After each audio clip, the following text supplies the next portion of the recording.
Welcome to Dear Warriors. This is Amy and Allie, and we have a great show today. Allie is going to be sharing some recipes for the listeners out there, and I am going to try it. So I'll be writing down some stuff. And if you want part of this recipe, please write us at mystories@dearwarriors.com and we will send it to you. So here we go. Allie, welcome. Hi, Amy. Thank you for having me again. It's a pleasure to be here. I am so excited. What do you have for us today? Do you want to get? Well, I want to know. So yeah. I've been doing a lot of. Yeah, you know what? It's kind of difficult to choose. I have so many recipes over the years that I didn't know which gem to share with you all today, but I was feeling like pizza this morning, so I thought I would share my healthy spin-off of regular pizza with you guys today. Oh, that's fun. So I have a question for you. Why was food so therapeutic for you?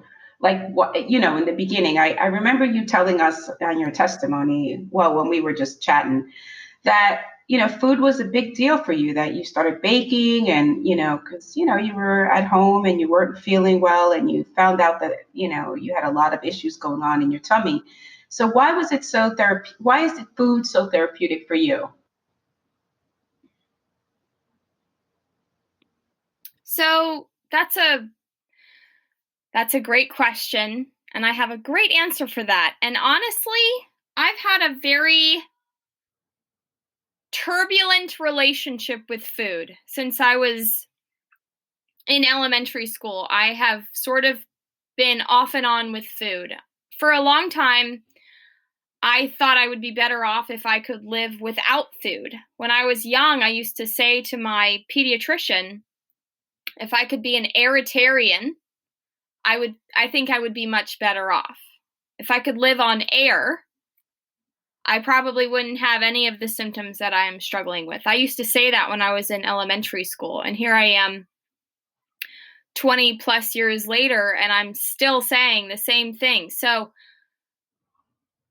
I have a very, like I said, I have a very on and off relationship with food. So it took me a long time to tweak what I eat so that I could eat and that my relationship with food wasn't completely broken like it was when I was growing up. I just didn't have the knowledge, and I was too young to conduct the trial and error periods that I conducted as I got older. When I had to drop out of college because I was too sick to attend college, I started nitpicking exactly what I ate, and I kept a food diary, and I started this very extreme anti-inflammatory way of eating called this specific carbohydrate diet.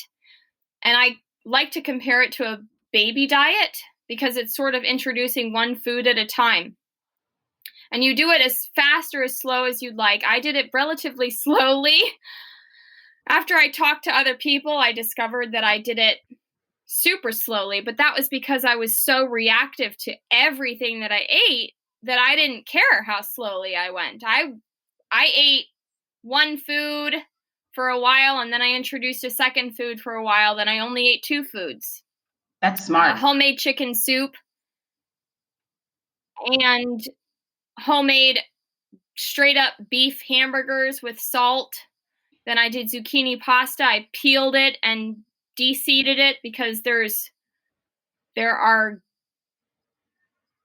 are components to those parts of the fruit and certain veggies that are not great for the gut. If you have a sensitive gut, you should not eat the skin or the seeds. And at that point in my recovery process, I knew I shouldn't eat the skin or the seeds. So everything I ate was super plain, like baby food. And I did that for a year. And then things got a little rocky after that because I wasn't fully healed and I was super frustrated. So I've had this high and low relationship with food for years. But I feel like I'm finally at that point where I can put meals together that I know are safe for me. It's taken me a long time to figure this out. I've tried lots of different healing ways of eating. I've tried everything under the sun. I've tried the specific carbohydrate diet. I dipped a little bit into the GAPS diet, which I believe is the gut and psychology syndrome. Something it's a spin-off of the SCD diet, but it really focuses on the connection between the gut and the brain, which most people don't recognize this, but your gut is directly linked to your brain and your mental health. So I tried those two. Those are both pretty extreme. I've tried low FODMAP.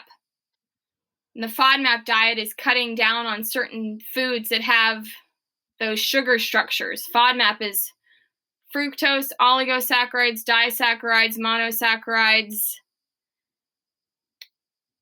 And now I'm on video and I don't know what the other two letters are. So I don't remember what the rest of the letters are, but it's all about the structure of the food. This is embarrassing. I always refer to it as FODMAP, and I usually pull the app up on my phone when I'm at the store, and if I'm not sure if it's low FODMAP, I'll look it up, because with FODMAP, it has everything to do with the serving size. So something can be low FODMAP if it's a small amount, but if you go hog wild and eat a ton of it, it becomes high FODMAP and becomes more damaging to your system.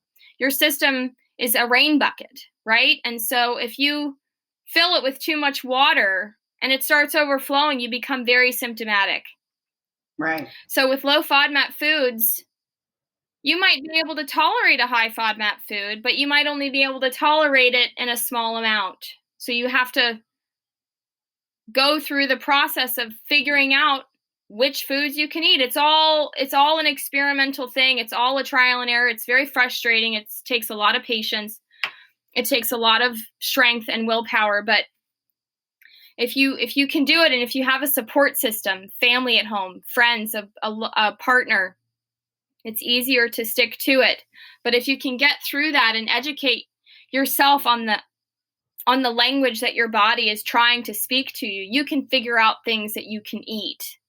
And again, I say this now, but it also is day to day. If you're not doing well one day, your safe foods might not be safe that day. You might have to go even further back to super duper baby food safe on that one particular day.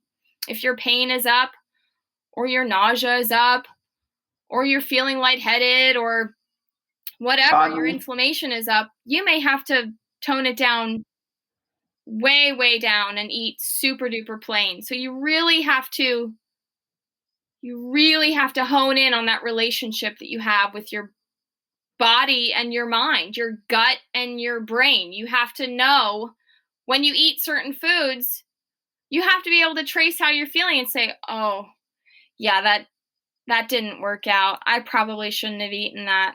I know I'm feeling like this because of what I ate the other night. And once you get good, you can trace it back. And if you keep a food diary, it gets even easier. So I've done the GAPS, I've done SCD, I've done FODMAPs, I've done low histamine, I've done paleo, I've done carnivore, I've done low carb, I've done no nightshades. So no tomatoes, no potatoes, no peppers. I didn't eat nightshades for, 2005, 10. Oh my goodness, probably 15 years maybe. I just reintroduced tomatoes maybe a month ago, and I'm doing okay. But I didn't have nightshades for about 15 years. I saw a nutritionist when I was in 9th grade, and my pain was severe. And she had suggested, I think you should go off nightshades and gluten and dairy. So it was way back then that my diet really became quite challenging. All in all, to say that it's a very rewarding moment when you can sit down in the kitchen and put a meal